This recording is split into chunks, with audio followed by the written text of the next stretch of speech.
강원대학교 명예교수 신중섭입니다. 이번 시간에는 헌법과 공화주의라고 하는 제목으로 조금 이 얘기를 해보죠. 헌법과 공화주의는 이 헌법이 공화주의와 관련돼서 주목을 받기 시작한 것은 촛불혁명 때입니다. 촛불 시위 때. 그때 거리로 나와서 많은 분들이 외친 구호가 대한민국은 민주공화국이라는 말입니다. 이게 헌법 제1조 1항에 나오는 얘기죠.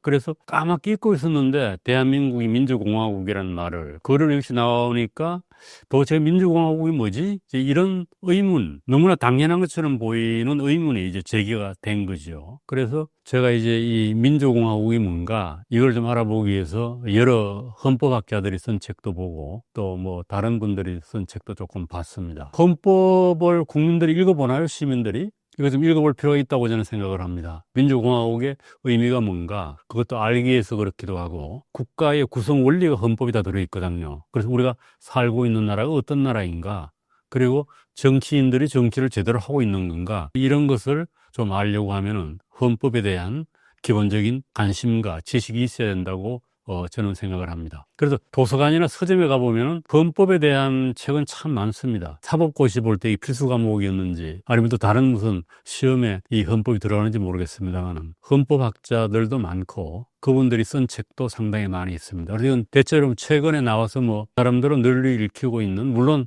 제가 언급을 하지 못한 헌법학 개론도 많습니다만은 일단은 이 정도 제가 좀 본 책입니다. 그래서 아주 이제 쉽게 쓴 책이 서울대학의 그 법학대학원에 계시는 선생님이 썼는데 일생에 한 번은 헌법을 읽어라, 뭐 이런 책을 쓰셨습니다. 그리고 한번 읽어보면 상당히 재미있습니다. 헌법이 또 어떻게 만들어졌고 그 헌법이 또 어떤 의미가 있고 뭐 이런 것을 자세하게 설명하고 있는 책입니다. 그리고 공화주의에 대한 책인데 여기에 나와 있는 책들이 공화주의를 이해하는 데 조금 도움을 줄 수 있는 책들입니다. 그래서 관심 있는 분들은 이 책 중에 뭐 한두 권 구해 읽으면 공화주의를 이해하는 데 도움이 될 거라고 생각을 합니다. 이것 말고도 뭐 이 공화주의에 대한 책들이 상당히 많이 나와 있습니다. 제가 이제 좀 관심을 가지고 본 책들을 여러분들에게 소개를 해드리는 겁니다. 헌법이란 무엇이, 우리가 헌법과 공화주의라고 얘기를 했기 때문에 헌법이라고 하는 것은 국가를 조직하는 최고의 법이라고 말할 수 있습니다. 그러니까 우리가 대한민국의 국민이다라고 하는 것은 결국은 하나의 헌법으로 조직된 국가 안에 산다는 거죠. 물론 이제 헌법을 우리가 그냥 뭐 매년 만드는 건 아니죠. 이미 우리나라 헌법이 생긴 거는 1948년에 헌법이 만들어졌고 그 헌법이 여러 차례 개정을 거쳐가지고 지금까지 오고 있습니다만, 여하튼 헌법은 최고의 법이긴 합니다만 이 헌법을 우리가 또 국민적 합의를 통해서 바꿀 수가 있습니다. 고정불변의 것이 아니에요. 그래서 헌법을 어떻게 바꿀 것인가라고 하는 것도 헌법에 다 나와 있습니다. 그래서 헌법을 정의하는 뭐 여러 가지 이제 정의가 있습니다만, 여하튼 국가를 조직하는 최고의 법이고 국가의 조직과 구성에 관한 기본 원리를 정립한 법이고 국민의 자유와 권리를 보장하는 최고의 법이다. 궁극적으로는 헌법이 국민의 자유와 권리를 보장하기 위해서 있는 거죠. 그리고 국가의 그 조직이라고 하는 것은 궁극적으로 본다고 하면은 국민의 자유와 권리를 보장하기 위해서 존재하는 거지 그것 자체를 위해서 존재하는 건 아닙니다. 그리고 우리나라 헌법의 역사를 아주 간단하게 살펴보면요, 1948년 보통선거를 통해서 선출된 지원국회가 7월 12일에 헌법을 제정하고 7월 17일에 헌법을 공포했습니다. 제헌절이라고 우리 7월 17일은 우리나라의 그 5대 국경일 중에 하나죠. 3.1절, 광복절, 개천절, 한글날과 함께 5대 국경일 중에 하나입니다. 3.1절하고 광복절은 일제 36년하고 관련되어 있는 것이고, 개천절은 우리나라가 언제 시작되었는 거라고 하는 것이고, 한글날은 이제 우리 역사에서 가장 이제 빛나는 글자를 만들었다. 그래서 저걸 기념을 하고 있는 거죠. 이것도 우리가 정하기 나름이죠. 그리고 9차례 개정되어서 오늘의 헌법이 존재하고 있고요. 현행 헌법은 1987년 10월 29일에 개정이 되었습니다. 그래서 이걸 87체제라고 부르는데 이 87체제가 그 당시의 어떤 시대적 상황에 맞추어져서 만들어졌기 때문에 많이 낡았다? 이게 잘못됐다는 의미는 아닙니다. 좀 낡았다? 시대적인 어떤 그 요구에 부응하지 못했다? 그래서 최근에는 많은 분들이 우리나라의 그 87년도 헌법을 개정해야 된다. 그것은 시대적으로 그 대통령의 권한이 너무 집중되어 있는 것에 대한 반동으로 만들었기 때문에 변화하는 시대에 적극적으로 적응을 못하고 있다. 이런 얘기를 많이 하고 있습니다. 그럼에도 불구하고 이제 우리가 어떤 방향으로 헌법을 개정할 것인가에 대한 그 개정의 방향에 대해서는 아직도 합의를 보지 못하고 있는 것처럼 보입니다. 그래서 저도 이번 기회에 헌법에 대한 논의가 충분히 진행이 되고 좀 더 현실에 맞게 개정이 되었으면 좋겠다는 생각을 가지고 있습니다만 잘 될지 안 될지는 두고 봐야 할 것 같습니다. 그리고 현행 헌법의 구성은 전문하고 10개 장이 나오고 부축으로 구성되어 있습니다. 전문은 문장 하나로 쭉 되어 있죠. 그 전문은 국민이 헌법을 만들었다. 이런 주요 내용이에요. 헌법을 만든 이유가 뭐냐? 이건 상당히 이제 흥미로운 건데, 저는 뭐 헌법 제1조 1항보다는 이게 더 중요하다고 생각을 합니다. 헌법 제1조 1항은 이거를 위한 하나의 그 부수적인 조항인 것처럼 보이기도 해요. 헌법의 목적이 되겠죠. 우리들의 자손의 안전과 자유와 행복을 확보하기 위해서 만들었다. 이렇게 헌법 전문에 규정하고 있습니다. 현재 살아가는 우리 시대와 또 미래의 이 땅에 살아가게 될 우리 자손들의 안전이란 말은 여러 가지 의미죠. 첫 번째로 나라가 외세의 침입으로부터 안전해야 되겠고, 또 법질서가 잘 지켜져 가지고 국내의 질서가 안정적으로 운영이 되고 사람들이 자유롭게 활동하고 밤에 거리를 활보하더라도 신체적 안전이 유지가 되고 이런 게 안전이고, 또 요즘은 뭐 여러 가지 안전 의미가 있습니다. 환경 안전이라든지 환경하고 관련해서 안전하지 않다 이런 얘기도 있고, 그래서 기후 안전도 문제가 되고 있고, 하여튼 안전은 대간의 포괄적 개념입니다만 가장 이제 기본적인 거는 우리 신체의 안전입니다. 신체가 안전하려고 하면은 외부의 적과 내부의 적으로부터 국가를 지켜줘야 한다. 이렇게 돼야 되겠죠. 그래서 자유와 행복, 또 어떻게 보면 행복이 가장 궁극적 목적이면은 안전과 자유는 행복의 필수 조건이라고도 볼 수가 있습니다. 그래서 이것이 헌법이 근본적으로 추구하는 것이다. 이걸 밝히는 것이 헌법의 전문입니다. 그리고 제1장 총강에는 헌법의 중심이 뭐냐, 헌법을 관통하는 핵심 가치가 뭐냐, 헌법 전체를 지배하는 기본 원리가 뭐냐, 이런 것들이 나옵니다. 총강에. 그리고 2장에서는 국민의 권리와 의무가 나옵니다. 대단히 중요한 거죠. 인간의 존엄성과 가치를 국가가 보장해야 된다. 그래서 인간의 권리를 가지고 있는데, 이 기본적 권리를 가지고 있다는 이런 생각이 우리 사회에 뿌리 잡게 된 건 그렇게 오래되지 않았습니다. 그래서 서구에는 이게 뭐 17, 18세기가 되면서부터 이런 생각들, 천부인권설이 이제 자리 잡았습니다만은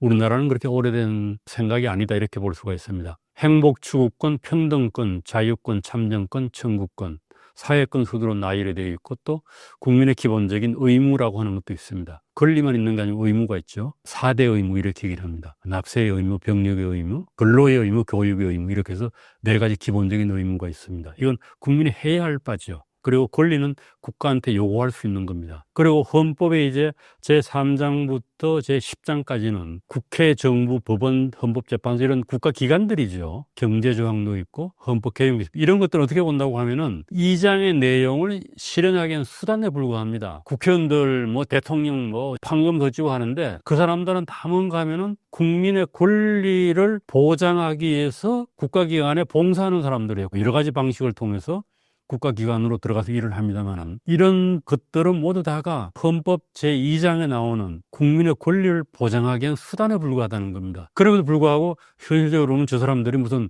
국가의 주인인 것처럼 떵떵거리고 이러는데, 이건 크게 잘못된 거죠. 그래서 3장에 국회가 나오고 4장에 정부가 나오는데, 이것도 이제 순서를 또 우리가 생각해 볼 필요가 있습니다. 그래서 국회와 정부가 이제 어떻게 공존하는가가 중요한데, 저게 이제 자꾸 부딪히죠. 국회의원도 국민이 직접 뽑고, 또 대통령도 국민이 직접 뽑아서, 소위 말하면은 국민으로부터 직접 권한을 위임받은 이런 기관들끼리 부딪히면 이게 해결책이 없다는 얘기가 됩니다. 그래서 현재 헌법이 조금 문제가 있다고 하는 것도, 국회와 정부가 갈등 관계에 들어갔을 때 그걸 중재하거나 지도할 수 있는, 아니면 뭐 권유할 수 있는 그런 기관이 없다는 거예요, 지금. 물론 이제 언론이 하고 시민들이 이 얘기를 합니다만은 그거 잘 안 맥히죠. 참 어렵다 해서 헌법 개정을 통해서 그런 걸 좀 찾아보자, 뭐 이런 생각들을 하고 있는 것 같습니다. 그리고 대한민국 헌법의 기본 원리는, 이것도 여러 가지 이제 해석이 가능합니다만, 우리가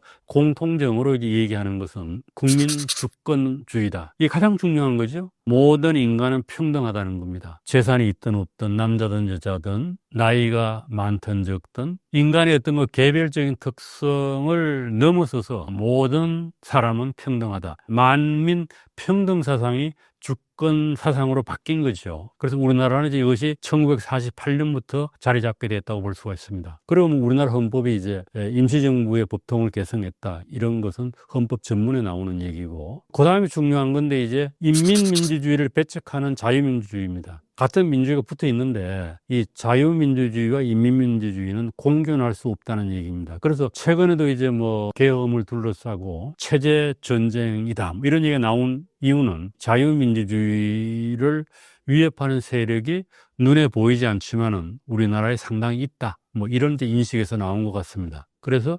자유민주주의는 인민민주주의하고 공존할 수가 없다는 그런 정신이 헌법에 들어가 있습니다. 그리고 민주적 기본 질서에 입각한 조국의 평화 통일. 이 부분도 상당히 이제 논란이 되는 부분인데 하여튼 헌법에 그렇게 들어가 있어요. 자유민주주의의 기본 질서에 입각해서 우리가 평화 통일을 이룩해야 한다. 대단히 중요한 조항이긴 합니다만은 현실에서 보게 되면 상당히 구현하기가 어려운 북한이라고 하는 상대가 있기 때문에 우리 마음대로 할 수도 없는 거죠. 그리고 이제 국민의 자유와 권리를 보장하는 사회복지국가. 이 부분도 이제 조금 논란이 있을 수가 있습니다. 대부분 사회복지국가에서 동의를 하는 분들이 많습니다만은 이 복지 수준을 어느 정도로 할 것인가에 대해서는 사람들에 따라서 상당히 입장의 차이가 존재한다고 볼 수가 있습니다. 그리고 인류 공용에 기초한 국제평화주의. 이거 대단히 중요한 거죠. 이것도 헌법에 명기되어 있습니다. 그리고 이제 가장 이제 많이 되고 있는 것이고 중요한 것이 민주적 기본 질서라는 겁니다. 이건 이제 논란이 참 많이 되죠.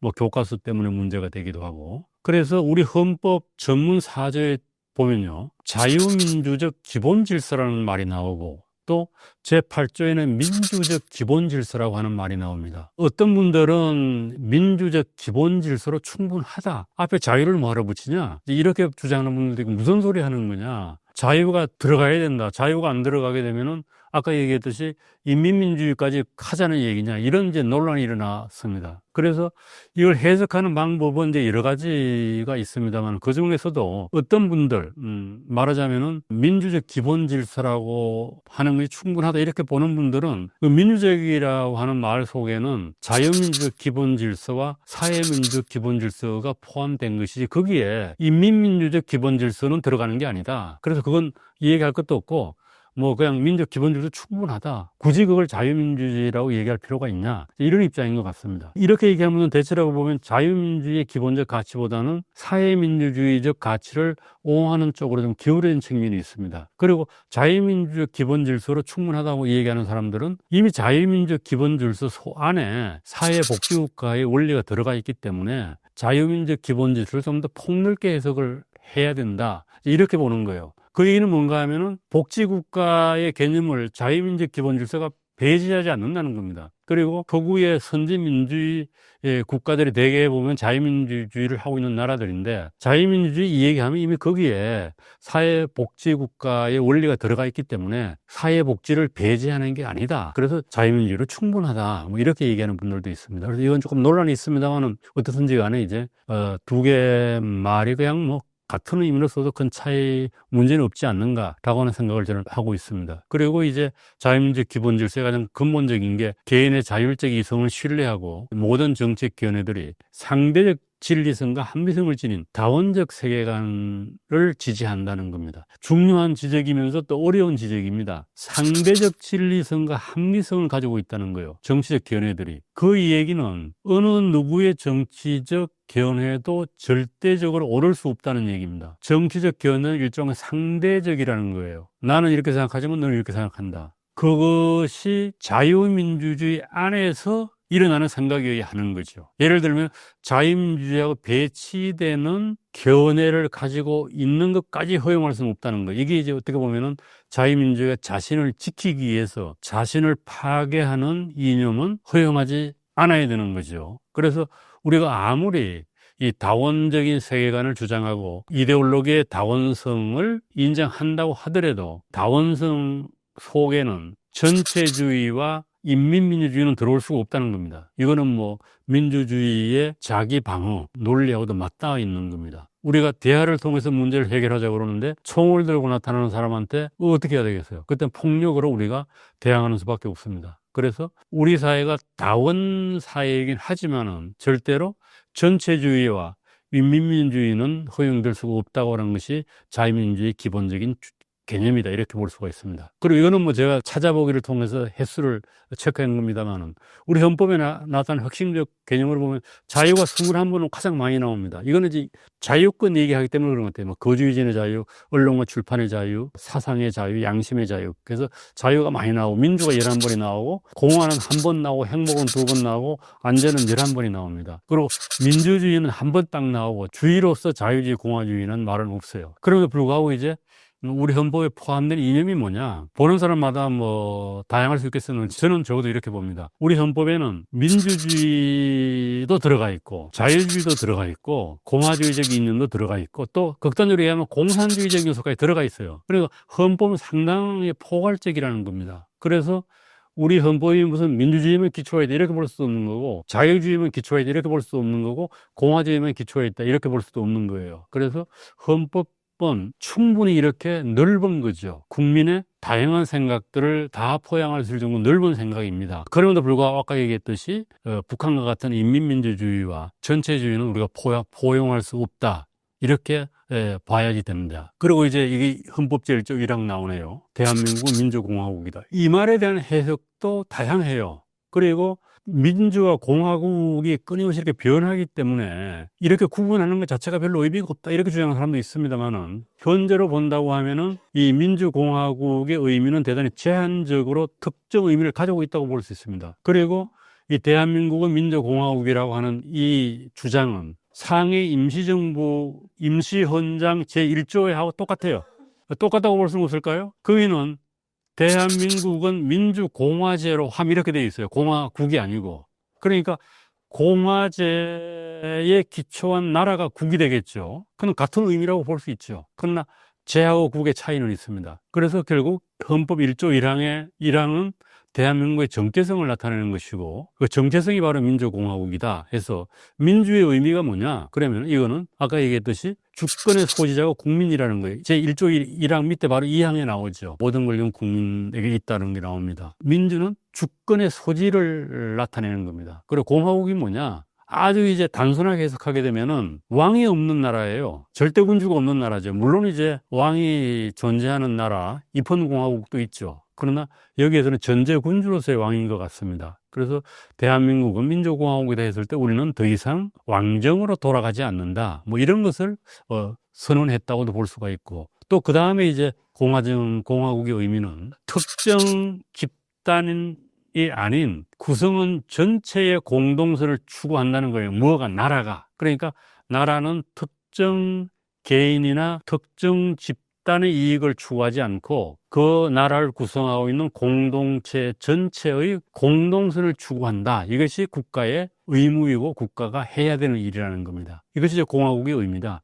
이렇게 이제 간단하게 해석을 합니다만 대단히 또 복잡한 거죠. 그 다음에 공동선이 뭐지? 또 그 사이에 공화국은 역사적으로 존재해 왔습니다만 또 최근에는 이데올로기로 공화주의에 대한 이론이 많이 나왔기 때문에 공화국의 해석도 점차적으로 달라질 수밖에 없다 이렇게 볼 수 있습니다. 그래서 이 몽테스키의 구분을 보게 되면 정치체제를 구분할 때 군주제와 공화제를 구분했고 군주제는 전제군주제와 입헌군주제로 구분을 했습니다. 영국 같은 경우는 대표적으로 입헌군주제지. 그래서 군주가 그냥 존재는 하되 정치를 직접적으로 참여하지 않습니다. 그리고 공화제에는 귀족공화제와 민주공화제가 있다. 그 다음에 군주, 귀족, 인민이 균형을 이루는 혼합정을 바람직한 정치체제로 여겼습니다. 몽테스크에는.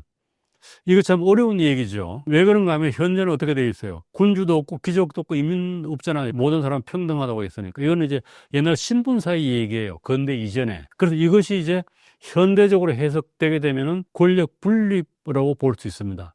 권력 분립과 사법권의 독립. 이런 걸로 이제 근대적으로 몽테스키는 재해석을 했습니다. 그리고 이제 민주공화국이 뭐냐? 민주주의와 공화주의가 합쳐진 것이다. 이념적으로. 그런데 이게 두 개가 개념이 뭐 같은 범주에 속한 거냐면 또 논란이 있을 수 있겠죠. 그리고 합쳐진 것에 대해서 이제 또 다양한 해석이 가능하겠죠. 그리고 우리 제가 이 헌법을 좀 이렇게 좀 보니까 이건 뭐 다 끌어온 건 아니고 일부분 끌어온 겁니다. 재헌헌법 15조하고 현행헌법 23조 보면 재산권 조항이 나오는데 이건 어떻게 보면 상당히 공화주의 요소가 들어가 있는 거, 자유주의적인 건 아니에요. 여기 뭐 민주적이라고 얘기할 수는 없는 거고, 이 재산권에 대해서는 재헌헌법 15조 보게 되면요, 사유재산권은 보장이 된다 이렇게 돼 있어요. 그럼에도 불구하고 내용과 한계는 법률로 정한다. 재산권 행사는 바로 요즘의 공화주의라고 저는 봅니다. 공공복리에 적합하도록 해야 한다 이렇게 되어 있습니다. 그 다음에 현행헌법 23조 모든 국민의 재산권은 보장된다. 재산권 행사는 또 똑같이 나와요. 공공복리에 적합하도록 되어야 한다. 공공복리가 뭔지에 대해서는 상당히 논란이 있을 수 있겠는데 그럼에도 불구하고 사유재산권의 절대권을 인정하지 않는 겁니다. 공공이 필요하면은 재산권을 수용하고 사용할 수도 있습니다. 경제조항도 똑같아요. 우리 헌법 경제조항을 보게 되면은 시장의 자유를 100% 보장하지 않습니다. 그리고 재헌헌법은 지금보다 더 공화주의 요소가 많았던 것 같아요. 65조 같은 거 보게 되면은 뭐 국유화 이 얘기를 하고 있고 87조도 그런 얘기가 나오죠. 그 다음에 88조도 그렇고요. 그래서 국유화를 많은 부분이 이제 허용을 해놓은 게 재헌헌법입니다. 물론 뭐 법률로 제한한다 이렇게 되어 있습니다만은 운수, 통신, 금융, 보험, 전기, 수도, 수리, 가스 이런 거는 뭐 공공성을 가진 기업은 국영 또는 공용으로 한다 이렇게 돼 있어요. 재헌헌법에. 지금 저 부분의 많은 부분은 저게 민영화가 됐죠. 그래서 어떻게 보면 우리가 뭐 이 자유주의 경제 얘기하는 분들이 자꾸 자유가 줄어든다 이렇게 얘기하는 분도 있습니다만 역사적으로 쭉 보면 현행헌법이 재헌헌법보다는 상당히 시장 친화적입니다. 그리고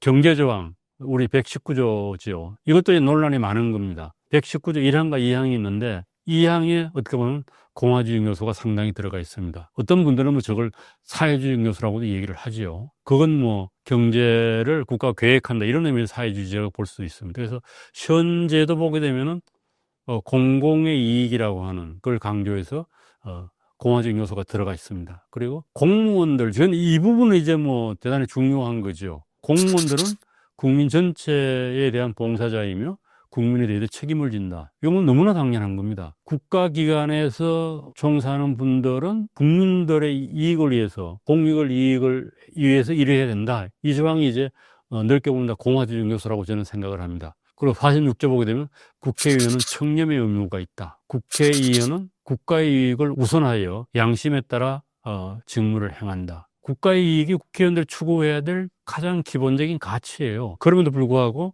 자신의 이익을 추구한다든지 어떻게 하면 한 번 더 국회의원을 할 수 있을까 이런 것을 중요한 목적으로 삼는 이런 분들도 없는 것 같지는 않습니다. 그래서 우리 헌법에 상당 정도의 공화적 요소가 있음에도 불구하고 문제는 뭐다? 이것이 잘 작동하지 않고 있다는 겁니다. 그리고 어떻게 해야 되냐 이런 또 문제가 나오겠죠. 그래서 그것은 뭐 제도를 통해서 그렇게 하도록 더 강제할 수도 있고 또 그렇지 않으면 그분들이 좀 더 마음을 바꿔서 그렇게 할 수도 있고 또 아니면 또 그런 사람들을 뽑아야 되죠. 그런 거 쉽지가 않죠. 우리 현행헌법도 공화적 요소가 상당히 존재하는데 이것이 활성화가 좀 약한 편이다.